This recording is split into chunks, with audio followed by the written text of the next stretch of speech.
Fish fry করব। আদা, রসুন, মরিচ, কাঁচামরিচ, পেঁয়াজ, টমেটো একসাথে ব্লেন্ড করে নেব একটু লবণ দিয়ে। কাঁচামরিচ দেওয়ার কারণে এই যে কোনো মাছ এভাবে ফ্রাই করতে পারেন। কাঁচামরিচ দেওয়ার কারণে সুন্দর একটা ফ্লেভার আসে আর খেতেও ভালো লাগে, একদম ভিতরে মাছের ভিতরে ঢুকে পড়ে। আমি হলুদ গুঁড়ো, মরিচ গুঁড়ো, জিরা, ধনিয়ার গুঁড়ো একসাথে দিয়ে একটু তেল দিয়ে ভালো করে মাখিয়ে নেব। 10 মিনিট বা 5 মিনিট রেস্টে রাখবেন।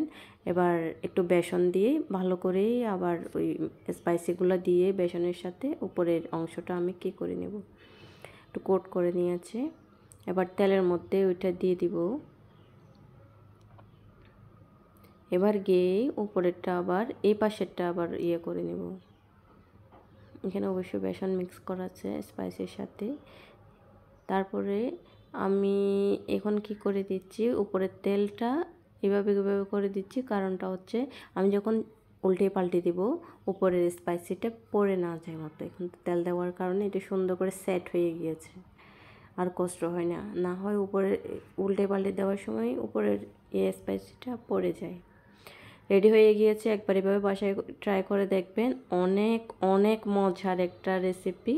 বাচ্চারা তো পাগলের মতো খাবে আর বড়রাও পাগলের মতো খাবে। খুব সুন্দর একটা ফ্রাই, যে কোনো মাছ দিয়ে করতে পারেন।